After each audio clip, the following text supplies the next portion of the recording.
Hey everyone, welcome to the Sports Deli. Thanks for joining us for part 2 of this interview with James Coco Wade, head coach of the WNBA's Chicago Sky.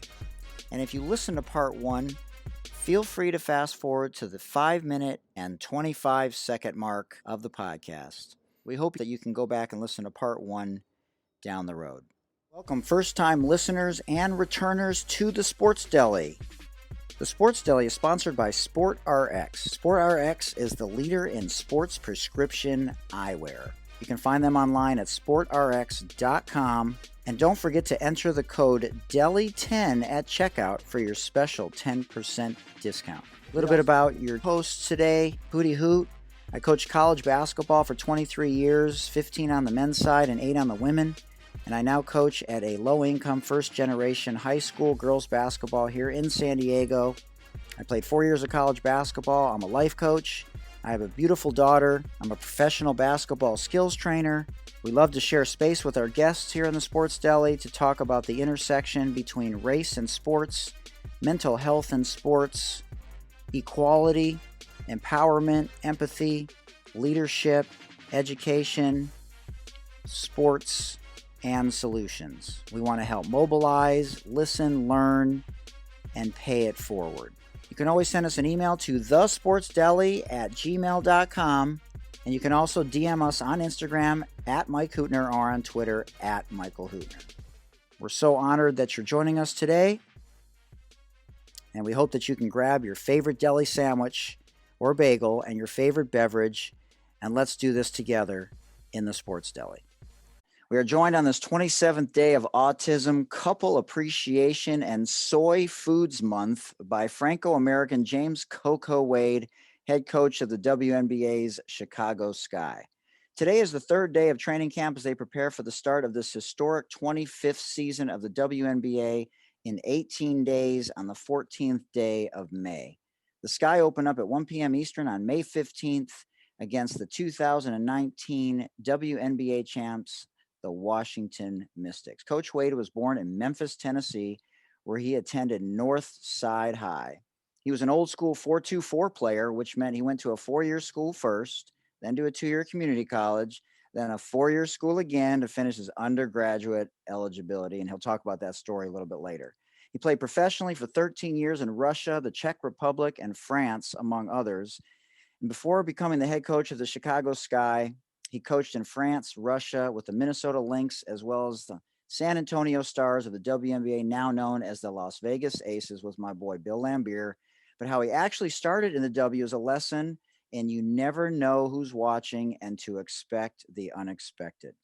While in San Antonio, he coached Becky Hammond, who's now an assistant coach with the San Antonio Spurs of the NBA under Greg Popovich, as well as Kayla Alexander, a previous guest of ours here in the Sports Deli. As an assistant coach for the 2017 Lynx, Coco won a WNBA title led by Maya Moore and current co-owner of the Atlanta Dream, Renee Montgomery. Coach Wade becomes the 10th WNBA player or coach to join us in the Sports Deli. He was named 2019 WNBA Coach of the Year and shares a birthday with the late Nipsey Hussle. His amazing wife played professional basketball for 18 years, including 5 in the WNBA. He's trilingual. His cousin is D. Wade, and later we will find out what the phrase "don't do the Memphis on her, please" means. And you don't want to miss the story as he explains later of what happened on a flight shortly after the death of George Floyd. You can find him on Twitter at Coach James Wade and on Instagram at Coco Wade. And of course, you can find all about the Chicago Sky at sky.wnba.com. Coach, today we bet on the women of the W and Coach Wade's amazing story. Welcome to the Sports Deli. What's up, Coach? How you doing, man? I had so much stuff. Like man, I got a call right at the last minute. you're good, man.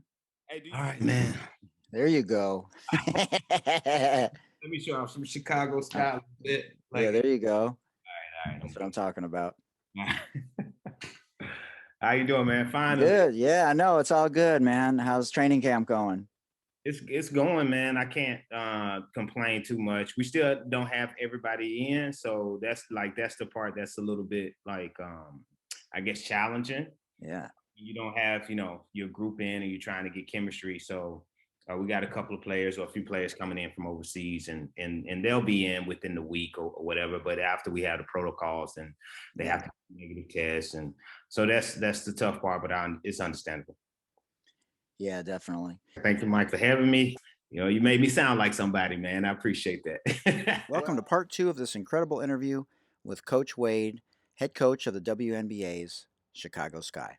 But first, a word from one of our sponsors, Moolah Kicks. So excited to finally be supporting Moolah Kicks. They're dropping in May of 2021. They are the first female-only brand basketball shoe, and you can find them online at Moolah. Moolah is Moolah, Kicks, like shoes, Kicks, plural, moolahkicks.com. Thanks again for joining us today for this incredible interview with James Coco Wade, head coach of the WNBA's Chicago Sky, right here in the Sports Deli.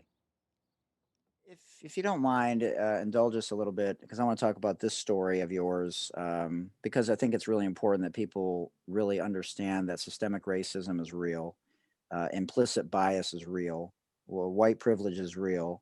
Right. And that even though there are more opportunities for African Americans, nobody's denying that. There still is no generational wealth across the board. Education is a part of this systemic racism. But you had a story. I want to talk about mental health too before we get to the rapid fire, if time's good with you. But I know everybody looks forward to the rapid fire. It's like it's like our thing now.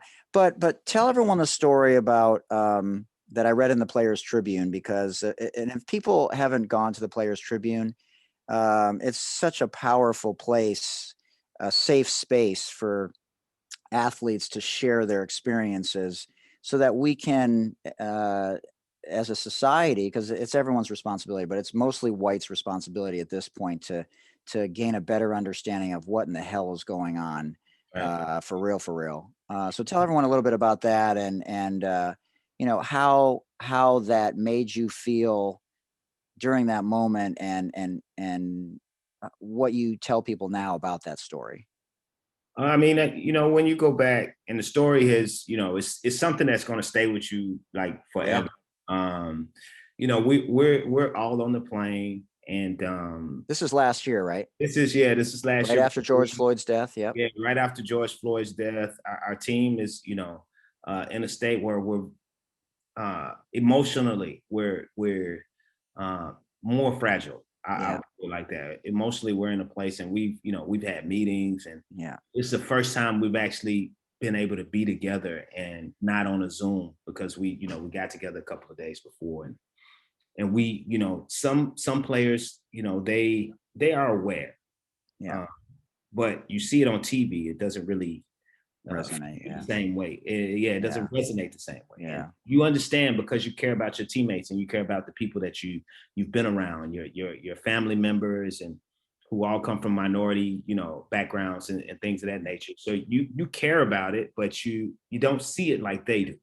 And it's to nobody's fault. It's just the society has put a cover on it and said, hey, it happened, but it's not there anymore. And so when George Floyd, when the stuff, it just brought it out into the open. Like I said, people weren't distracted. They were actually, in tune to what was going on, because they were watching the television just like everybody else. Yeah. So when we were on the plane together, we were all in business class, and the plane was, it was maybe, the announcer has, I don't know, we had maybe 45 minutes to land or something like that. I don't know, 30 minutes. I don't remember exactly, but and the business thing, the business class is a whole nother issue. We'll talk about it on the podcast about charter flights. Ridiculous. Yeah. All right. Yeah. So I'm watching my computer. I'm watching some game film. I don't know. I'm watching something. That's me. Yeah. That's probably what I'm watching. And so I don't want to put my computer like under the floor or whatever. So I just get up, and I'm opening the top, but the lady, I guess the stewardess, she says, excuse me, sir. She puts her hand up very aggressive. White lady? Yeah. And I'm like, what's going on? She's like, just don't go. Like, don't go. I was like, no, I'm just getting up. Like, That's all I'm doing. Like, I'm just getting up and she thought I was coming to the front. And so was the plane descending, or it was just been? It wasn't descending yet. It was about to descend, but I think that the captain or someone was using the restroom. And so but she was very aggressive in the way she talked. It was, I mean, in the way she did her hand and told me to just, just stay there, or like she did it aggressive. And so the reason I got up was because the lady who was one seat outside of business class had got up, and I looked around and I saw, okay, she's up, so I can get up and just to put my computer in. And so the lady in seat 2, I want to say 2B or something like that, she turned around and she said, she just shook her head and was like, just said, you're not used to nothing. You're not global. You're not international. She was just talking down to me for like you're an inexperienced traveler. Yeah, like I'm an inexperienced traveler, and like that says because something. You're Black. Yeah, that said something. That said something. And so my team, I didn't have on any Chicago Sky gear. I just had casual clothes, and my team, she knew that they were together, but she didn't know that I was with them. And so we had like 7 or 8 players, and they just started talking to the lady, like, what do you mean? Like, what do you mean? Like, and so the stewardess, and I was like, what do you mean I'm not global? What are you talking about? I'm just doing this. And here I am justifying to this lady who has no business confronting me. And, it was like really bad, and I was upset, and the stewardess didn't help it, because she went to the lady and checked on her and asked her if she was okay. Wrong person to be checking on, ma'am. She asked her, was she okay? And then she told she told the captain and the other stewardess that I was being aggressive, and that was just tough. Like, and I was like, I was just lost for words. For one, we have this, here I am with, I've, and it's just not to brag, but I've been all across the world. I speak 3 languages. And in that moment that she told me I wasn't used to anything, you kind of believe it. You kind of believe it, because that's what society kind of puts on you, and she said you were aggressive. Yeah, and she said I was aggressive. That's the thing that when we talk about reputation, that's the thing I know that I can't afford to be. It's like a nail in the coffin, and so you fight those emotions from mistreatment, because when they stigmatize you, your first reaction is you want to be aggressive in defending yourself. And a lot of times we see that, and when people get stigmatized, and you just want to defend yourself to the utmost, like, I'm a good person, like I didn't do anything wrong. And you can see that when you're saying I can't breathe, or I can't, like, I'm not doing anything wrong. Treat me just like you treat everybody else. And so you feel all those emotions, man. But this is the false narrative, right? This is the false narrative. This is the angry Black man or the angry Black woman. Like, angry Black man. And it is I should be. Yeah, like, you have the right to. What? You have the right to. Like, that's the thing. You have the right to be angry. You have the right to be mad. You have the right to be assertive. Yeah, you have the right to be assertive, but I have to be assertive in a certain way, or I get stigmatized, or you're like, man, like, it's tough, because and your team's watching this shit. Your team's watching, and they defended me. They defended me, and man, I'd have lost my damn mind. I had to be quiet. My feelings were hurt. Like, my feelings were hurt, and it's something that I would never get over. And I think the airline they apologized, and they after a while they apologized, and it was like, can we offer you something? And I'm like, I don't want nothing from you, man. I just want to be treated with the respect that, like, Train your freaking employees how to act. Yeah, and you can't get those moments back. So no amount of free travel or anything would they just take a piece of your dignity and just tattoo you with it and expect for it to go. But this is something that you grow up with, and so in each generation, it just seeps down each generation. And it happens, and it doesn't matter how much success you have, right? How much what you have. Those insecure feelings that society has put on you are always going to be there. I want to thank CityLokes.com, where you can get your own personalized hats and phone cases, tees, accessories, and much, much more. I ordered 2 hats, and they're amazing. One of them says the Sports Deli, and it has a California license plate, and the other one has a Michigan license plate and says "Speak Up and Dribble, Black Lives Matter." So check them out at CityLokes.com, and don't forget to enter the code TheSportsDeli at checkout for your special 10% discount. Thanks again for joining us today in the Sports Deli.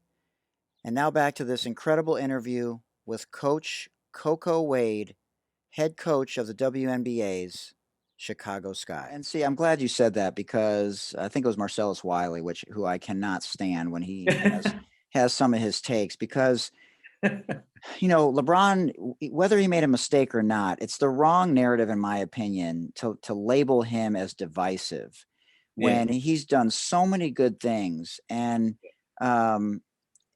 him and Doc Rivers and yourself and Crystal Robinson, who was on the show, who was an assistant, as you know, with the Dallas Wings, was arrested in the middle of our freaking podcast because she was being racially profiled. All these things take a toll. And when LeBron says he's afraid to walk out of his fucking house, then it's not up to Marcellus or anyone else to say, for a split second, he might be looking over his shoulder, because that's, like you said, it doesn't matter how much money you have. It doesn't matter what success you've had. Like, either you're doing a double take or you're not, because of your life experiences. And that's the arrogance. And I'm surprised that Marcellus would say that. That's the arrogance usually of white people that are trying to tell the Black and brown community about themselves. How are you going to tell them about their experiences and how they feel? If Doc Rivers is crying during a press conference, then he's upset about it. So it's just, it's we could go on and on from that perspective. I'm glad you said what you said, because please, white people, please stop telling the Black and brown community about themselves. Yeah. I just can't stand that arrogant part of it. It's bad enough that, I always talk about Tom Brady not doing enough. Yeah. People in his position, Jerry Jones, all the white people across the board in Congress, everybody, whether it's saying Black Lives Matter or just being, more of a voice, being more woke.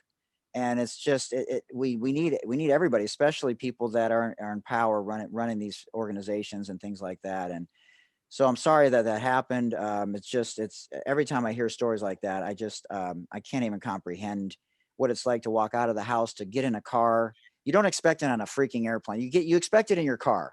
You expect it when you go into a store. You shouldn't, but you do. But on an airplane, really?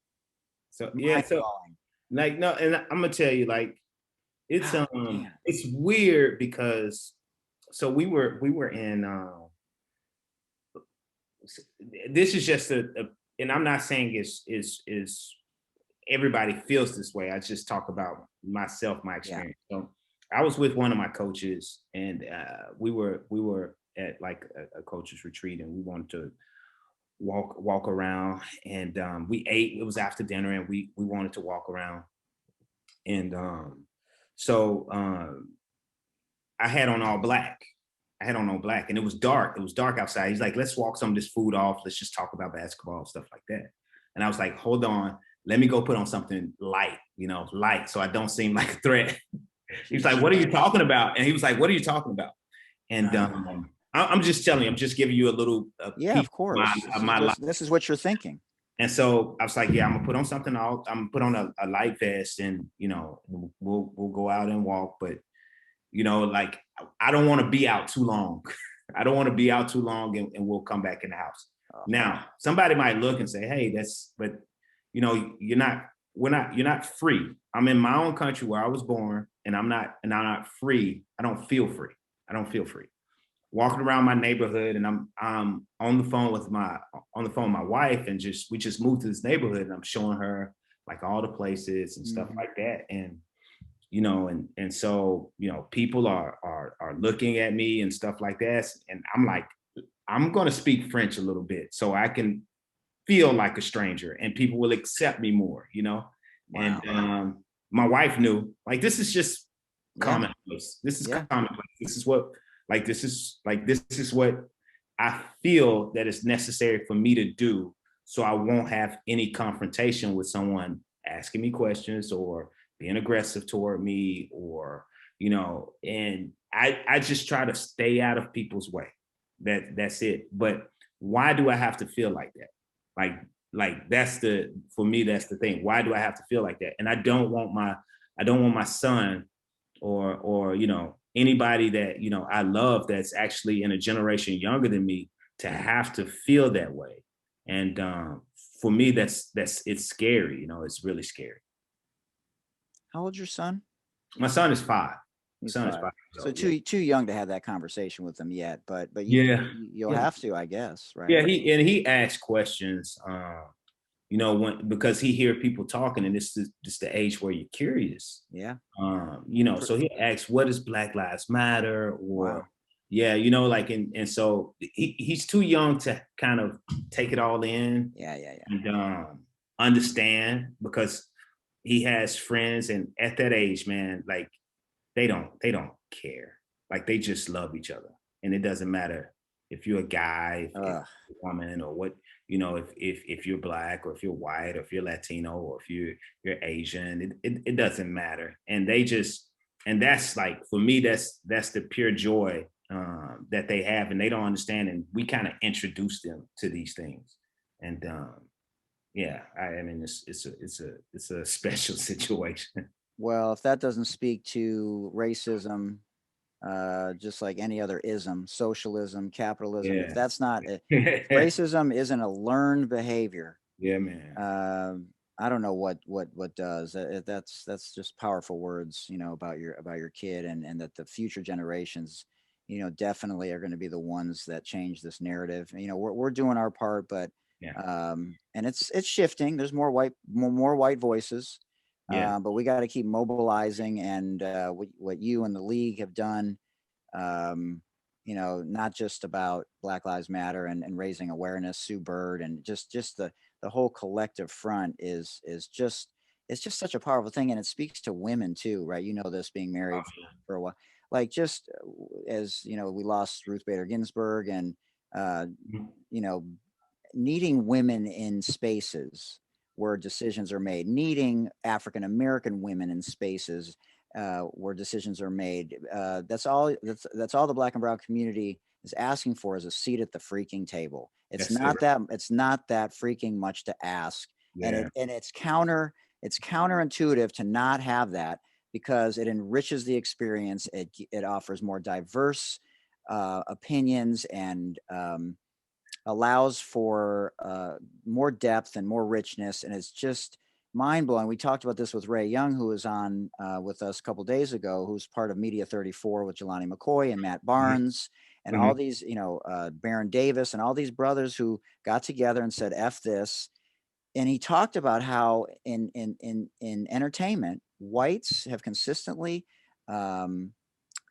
denied African Americans into those spaces, even though it would bring them more money.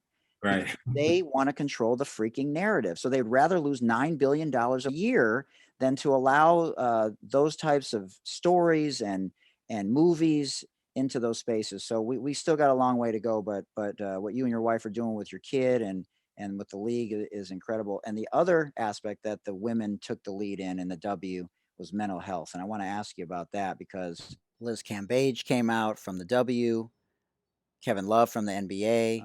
NFL players are coming out more. A lot of people are speaking about mental health. It's a thing. And so we have to talk about it. You're not just a coach, right? You have to be the person who's paying attention to other aspects of their lives as moms. A lot of your players are, moms in the league, and mental health is a thing. And we have to address this. Like I said earlier, my dad committed suicide when I was 9. So talk about just briefly, how you address those things. Do you ask them just on a day-to-day basis, hey, outside of basketball, you good? I'm here for you. We have this resource here for you. If you need it, just know that I love you and I care about you more than just basketball. So I think it's really important, the relationships. I think when I first got the job here, the thing that was important for me is the relationships that not only that I have with them, but the relationships they have with each other, Yeah. and how supportive we are and how accepting we are of everyone's differences. And that's because that's what families do. Yeah. They accept each other. Like, I know my brother's different from me and he has his certain quirks, but he's mine. At the end of the day, he's my brother. And the Well, same in thing. the black and brown community also, it's been taboo for a long time. So there's Yeah, another layer there, not yeah, just the mental health aspect in and yeah, of itself. yeah, yeah. And the thing is that you know uh, you got these old school. You don't talk about the problems, Right. or you just get over it. Like it's tough, and and it's not. And I'm glad that it's come to the forefront that we all have, these not only these insecurities, but these things that put us in a place where we need to be pulled out of, and we need help, and it's okay to have help, and so we have this macho society where you don't talk about problems, or nothing don't hurt, or you don't cry, or like, and Or if that's you're different in the black and brown community, right, you get roasted. you get roasted, Yeah. you get embarrassed, and Embarrassed. it puts you in a different, it puts you in a different mindset where you're Yeah. shamed and you don't want to be yourself, and so it's very important that we stop putting labels on things. We start understanding that you know that we start understanding that not only do the differences matter, but sincere representation matters as well. Because when you're different in a certain community, or you're different, and people will paint you in this corner where you don't Right. see people like you, and the only thing you notice is that the world is just crushing in on you. So I like I like actually having sincere representation in a multitude of spaces, so everyone's voices can be heard. Yeah. Like, for example, you heard the WNBA, and other people and other saying, "Hey, we want to be a voice for the voiceless." Well, no one should be voiceless. That's Right. that's the thing. And if you have that representation, that sincere representation across all sectors, then you will start to have a multitude of voices, and people's lives and people's choices will begin to matter more. And that's what the WNBA is pushing for. But that's also what not only social justice initiatives, but mental health initiatives also are Yeah. pushed for, and that's what we need. Like, that's exactly what we need. Totally. And when they transition out, to make sure that they're okay once they're done playing, because as well as I do, when you're done with sports, it's a tough gig to figure out your identity, because that's been who you are for a what you long what period you of want to time. be, what you Right. want to be. It's tough, and you see it with players across the board where they take time and they dabble in different things, and they're trying to find. They were so good and so well known at other things at this sport, and once that's over, then they have to find out what they want to do next, Yeah. because it's important, and sport is taking you a long way. Yeah. So now the next part is it can continue to grow. You can do something in that selective sport, or you can actually find you another passion, or have another passion, express another passion that you had before. Yeah. So, And continue to evolve, because that's an infinite process. And to the points about mental health, my mom's been a psychotherapist for 40 years. I'm a life coach, in addition to being a pro basketball skills trainer. And the thing that I think about, that I try and share with my clients, is a more holistic approach. Is you're good at something, and the people right, that you deal with are good at basketball. So if right, you're not good at something, you're deficient at an in and out, or your hezzy's not good enough, or your right, body language isn't good to set up the next counter move. right, Well, then you got to work on it. But we don't want to work on this. I'm pointing to my head. We don't want to work on that, because for some reason that's looked upon differently. And it's the same thing. right? It may feel like one step backwards, two steps forward, but you become a more whole person. It's liberating. You feel better about who you are, and then you understand other people better. You notice things more. You can pay it forward differently. It's counterintuitive to not want to work on who you are, even if you're not the most introspective person. It still behooves you to not want to work on yourself, because it just makes you feel more at peace. The anxiety is reduced. You're more at calm with life, and you feel more comfortable in your own skin. Yeah, and that's it's so important that not only that you feel comfortable in your own skin, but you know you're accepted. It helps your mental health to be accepted, to be in your own skin, and that those are as if those spaces are normalized and Right. Exactly. in media and in selective sports, or just in life in general, we'll go a lot further. Like our society will come together a lot quicker. Yeah. Yeah, that's awesome. I want to give props to PSK Collective. Be inspired in PSK, where their clothing promotes inclusivity, empowerment, and equality by supporting female athletes through the Women's Sports Foundation.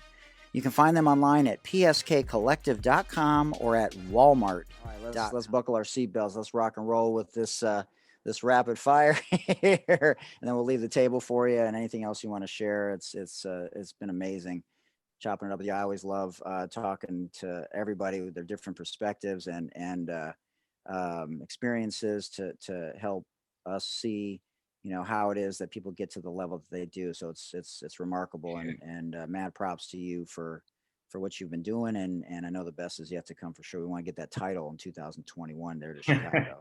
We want it, man. We want it. Yeah, definitely. So Tony Parker or Isaiah Thomas, Zeke?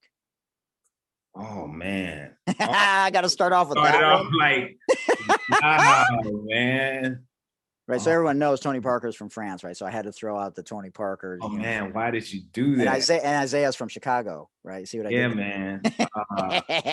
Hey, but Tony's dad is from Chicago. He's a Chicago legend. Oh, I didn't know that. Tony Parker. Yes, man. Yes, man. So yeah, like you hitting it from all angles, man. So do I have to answer? I have to answer. It's this or that, man. That's called this or that. Okay. Well, not everything is this or that. Most of it is. Oh, man. Jesus. Man, I know Tony Parker, man. That's my guy. Of course, yeah. Yeah, but I have to go with Isaiah Thomas. He's the originator, man. Yeah, man. He was something. So Zeke or Steph Curry? Wow. I'm in this point where I'm coaching, so I have to go with Steph Curry. Yeah. And because he's revolutionized the game, like he's changed forever. Yeah. And you have to go with Steph. Is he a generational player or a generational shooter? Player, because the stuff that he does is from his shot. It comes from his shot. It's like it's crazy. And it's mind blowing. Yeah, it's mind blowing. He's unreal. So yeah, I think he's a generational player for sure. Yeah. Candace or Elena Deladon? Without a doubt, man. Without a doubt, baby. Let's go. Yeah. Rudy Gobert or Mari Stoudemire? Rudy, man. Yeah. Yeah. Rudy's good, man. Yeah, another French player. Yeah. That dude is. Yeah, that's my guy, man. So, which player during your time in the W has been the most difficult matchup you've had to coach against? Player or coach? Which player? Player.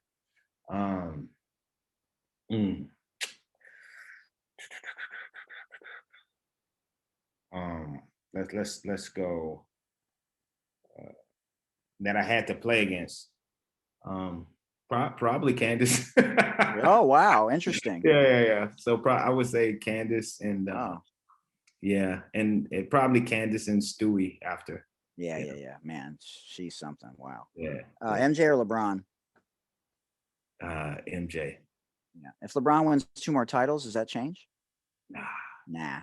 No, he's right there. Yeah, he's right there. MJ, he, like it's a certain thing that when you're growing up in the game and they just have your heart forever. It's just yeah, for sure. Yeah, I get it. Steph Curry or AI? Oh man. He thought we were done with all that. Yeah. Oh my. Woo. I still go Steph. Ah, it's close though. Barely. Yeah. Barely. Yeah. Yeah. If you could change one rule in the W, what would you change? If I could change one rule, what would I change? That's a good one. Did you lengthen the court or widen the court? Probably not. I think that 12-minute quarters, man. There you go. That's what I'm talking about. 12-minute quarters. Yeah, we need that. Man, Val Whiting was on the show. You know, she played and, you know, Stanford alum and stuff. And she got 1.2 million views on this one video about someone asking her about lowering the damn rims. Yeah, like, right. Come on, man. Bro, serious? Like basketball is a pure sport. Jeez. Man, in its purest form. And you just have to appreciate the product. Yeah. You ain't got to change it. The product is good, man. And nobody cares about dunking now anyways. The Jordan era is over. People care about the skills now and the other aspects more similar to the women's game now. Yeah, put us on TV. Like you'll see and just pay and tell the stories, man. They'll see that the product is a great product. The women's basketball game. And the guys that criticize, I just want them to come and practice against us. Yeah, right. They'll see. Man, we've created a lot of fans from our practice players because they got a chance to be a part of it and like, wow, and appreciate the players for who they are and what they do. Like it's been special. Like, so it's been really special. Yeah, that's awesome. Food in Memphis, France, or Chicago?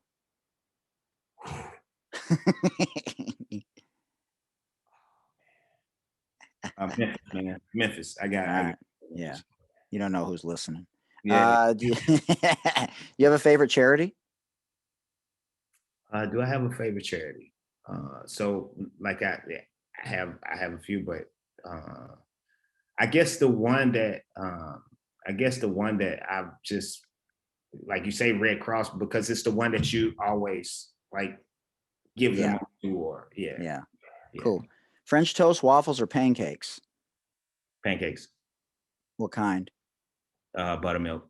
Ooh, there you go. Candy or popcorn at the movies?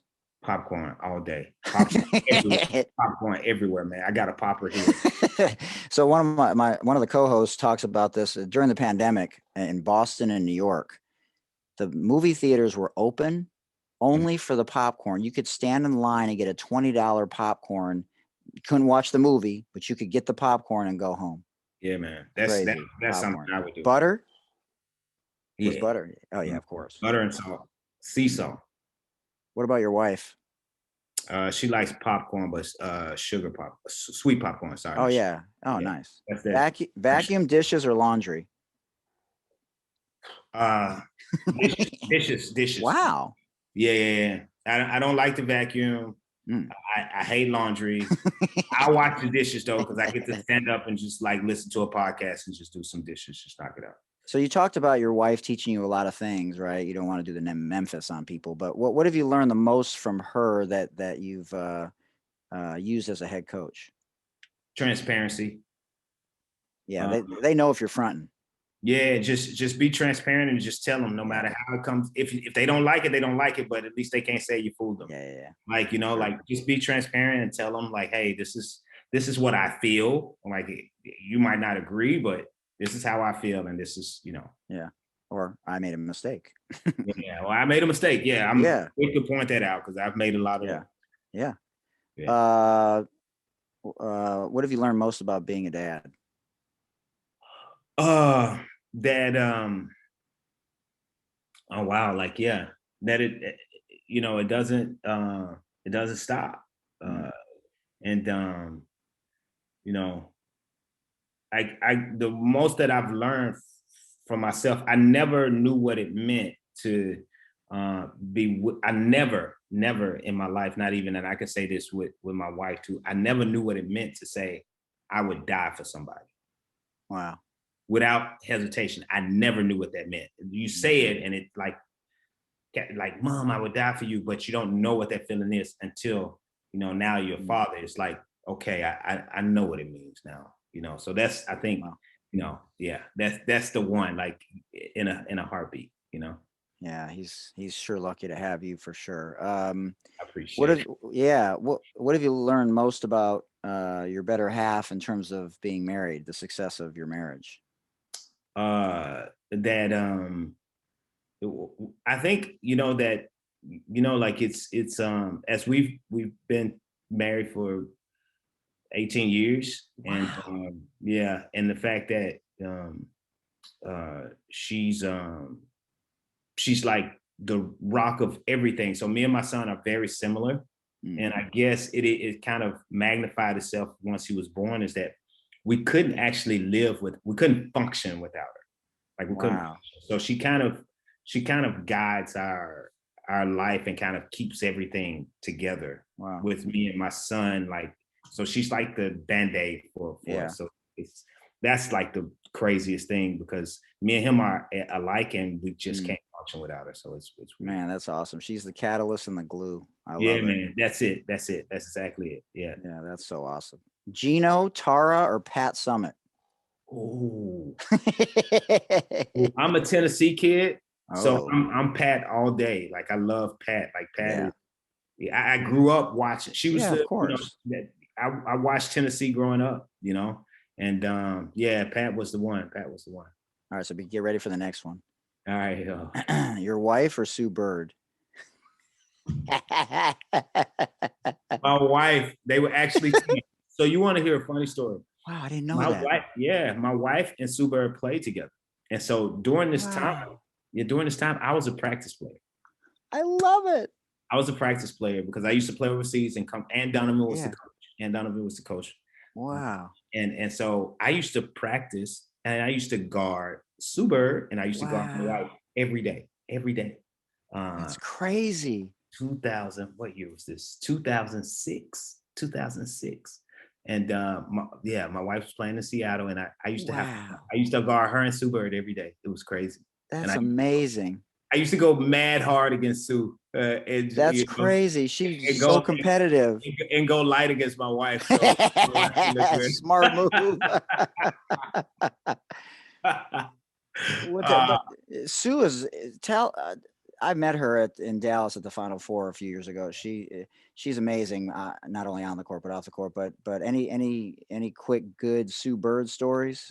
I got some, man, but she's You got to keep it within the yeah, I lines. keep it like she's but just one quick thing on her, like we go back and it was my first time, like, so my wife, the first year she was in Houston when they had a squad, and the second year she was in Seattle, and Sue actually was playing against my wife in Europe, and that's how they actually met. Oh wow. And she was a big advocate for my wife being on the team, and So cool. someone with that like persona, that star. You'll never meet someone even more down to earth and more caring than she is, and like she's a sweet person and a fiery competitor. Mm. And when you have like those players that represent the league that you just cheer for because you like them being the face of the league, she's one of those people. So no, she's a good person, and that those were fun times back in the day, man. Just being able to match up against at that time the best point guard in the league. Wow. And just having so much respect for the women's basketball game, where I'm playing overseas, but I have to bring it against her, man. And you just and you see how what it takes, what goes into being great every single day. So that was good to get a front row seat to that. Yeah. Did she ever guard you? Yeah, she did. We got some stories. Ever rip you? Yeah. Nah. Hell no, she ain't ripped me. That's classic. D Wade or Klay Thompson? D Wade, man. Yeah. Come on, that's a Wade, man. That's a Wade. That's awesome. That's for that conversation for another day, for sure. Oh man, Ratatouille or quiche? Ratatouille. Okay. Oh, I got a story to tell you. This is hilarious. First, when me and my wife started dating, her teammates taught her how to make quiche, for the and so that was the first thing she ever made for me. First thing she ever made. Wow. Yeah, and so she would make quiche for me, and I hated it. Like I hated it. It was nasty, and so I used to eat the quiche, and I used to be like, oh, and I think the first time I was like, yeah, this is amazing. So she couldn't cook, so she used to make me quiche every time. So about 4 months or 5 months into our relationship, I had to just tell her the truth. Like, I can't stand quiche. That's classic. Wait, So what was her reaction though? Was she like, oh, you should have told me, or was she butthurt? Yeah, she took it good because she was like, I kind of figured, because the last few times she would like scribble it up and like spread it across the plate. And, it looked like I ate it all, but so she could hide it. Yeah. So no, yeah. That is classic. All right, let's knock these out. French fries or a baguette? French fries. Yeah, I love baguettes, but French fries. Yeah. Italian or barbecue food? Barbecue, man. Yeah. Man, the seafood that I had in Dallas during the Final Four. Oh, yeah. Man, it was so good. Breakfast, lunch, or dinner? Yeah, probably lunch. Wow, probably. Really? Interesting. Yeah. Wow. Yeah. Macaroons, ice cream, cake, or pie? Cake. Wow, what kind? Chocolate. There you go. Yeah. Lil Wayne or Ludacris? I take yeah, that's it. Yeah, probably Lil Wayne. LL Cool J or Cool Mo D? Oh man, wow, that was I'll say LL. I mean, back in the day when I was young, it was Cool Mo D, but LL. Yeah. Cool Mo D, people don't know about Cool Mo D. Yeah, man. Like I used to love Cool Mo D, man. Well, they were going at it too. Yeah, and I had the beef and everything. I had the little hat, like that's classic. So wait, LL or Run DMC? I say LL, man. Yeah. I like Run, but who's your favorite now? More modern rappers? Yeah. Let me see. I would have to say, I know it goes in valleys, and I would have to just say, because Drake is so talented, or Jay-Z. Like Jay-Z, he hasn't really come out with anything as of late, but Drake or Jay-Z. So Ray Young made a good point about Drake, that he's still finding himself, and Jay-Z is a little bit more evolved, and you can hear that in the lyrics. Yeah, I thought that was interesting. For sure. So if you're singing a song in your car or rapping, what would it be if you were by yourself? If I was by myself. That's good. It will probably be Stromae. He's a Belgian. Wow. He's a Belgian artist, man, and he's probably, for me, he's probably one of the most talented people I've ever witnessed. Stromae is. Wow. Yes, this song Formidable. It's like he and Papa Ute, like Papa, where are you? Wow. He's special, man. He came out with a record maybe his record came out maybe 4 years ago, 5 years ago, and it's still banging. Wow. I'm gonna have to check that out. I hadn't heard of that. That's interesting. That's Stromae, cool. Man. Stromae. Wow. Mm-hmm. Martin or Fresh Prince of Bel-Air? Man.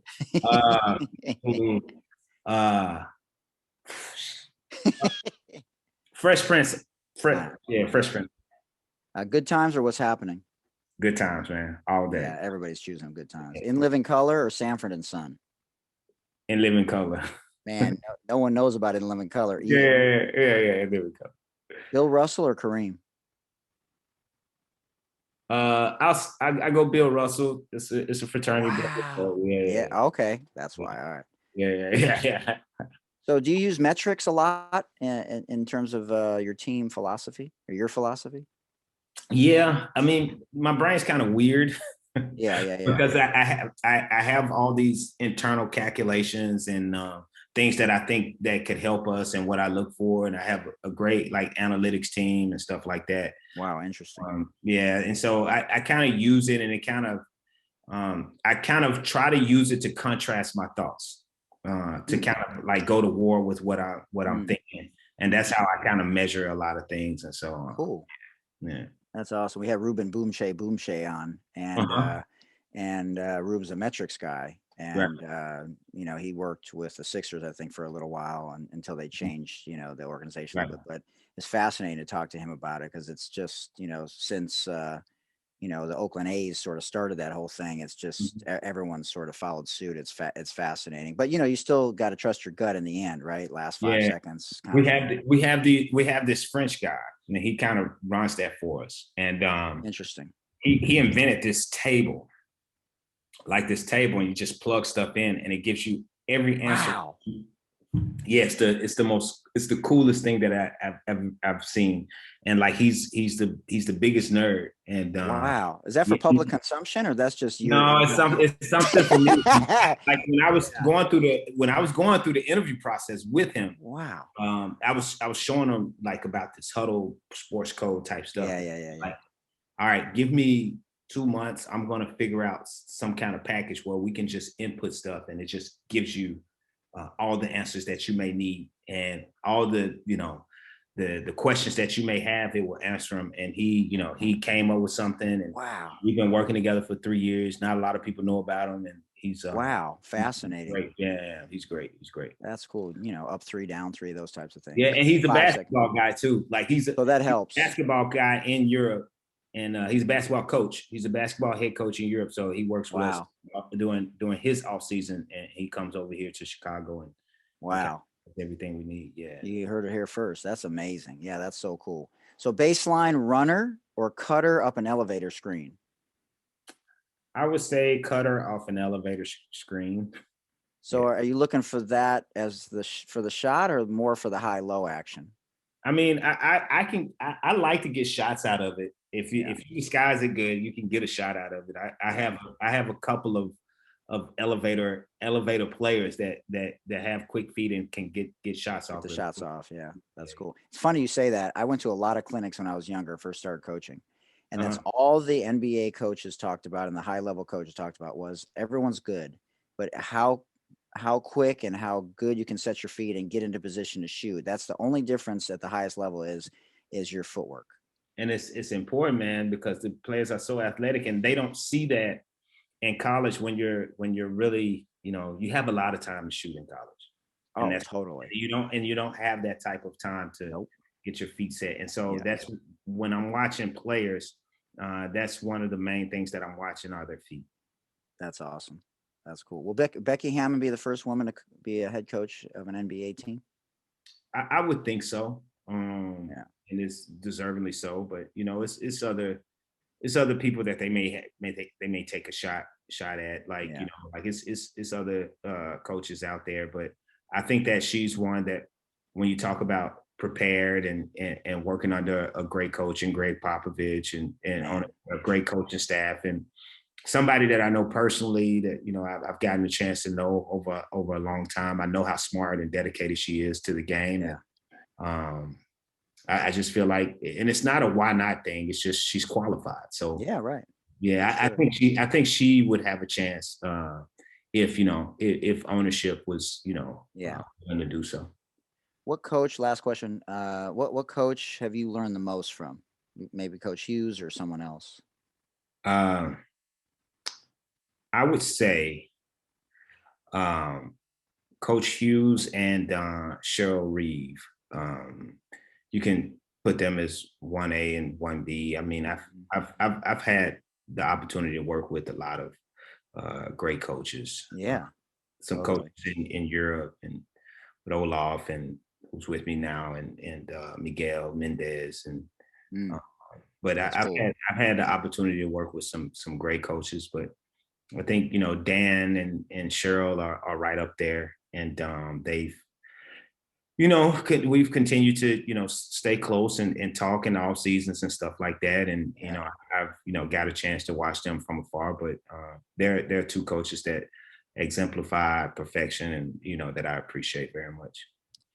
Man, amazing journey so far, and the future chapters. I'm excited to see where they go. I really love what you're about, your work ethic, your views on marriage and as a dad and being transparent to your players and just how you've had to overcome a lot because of your upbringing. What you learned from those things is just it's fascinating and mad props to you.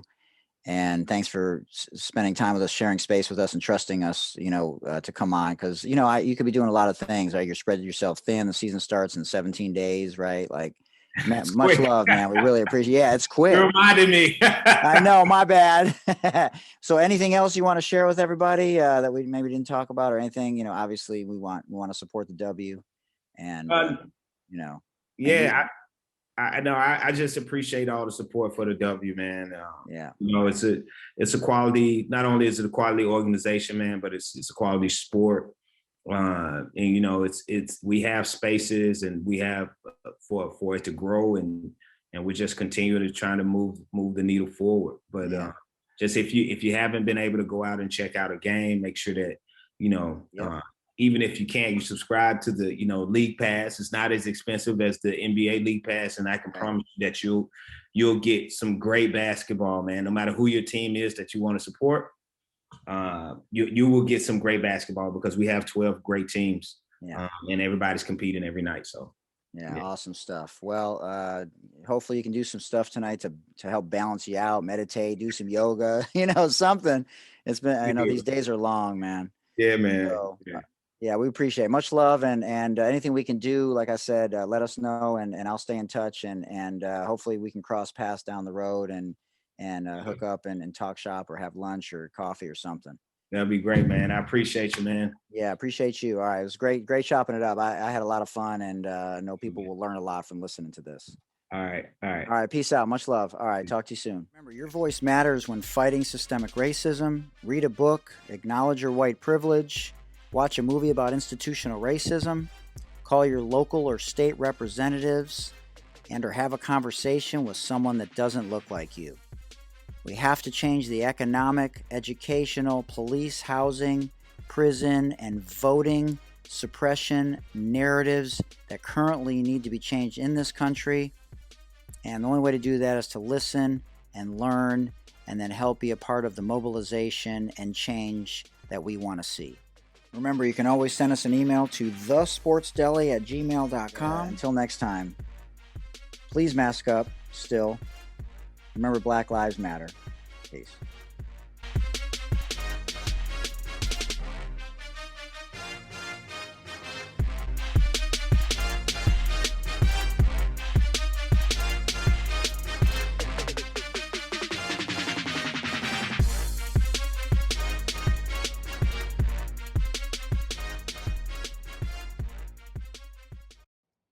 Head coach of the WNBA's Chicago Sky and the 2019 WNBA Coach of the Year,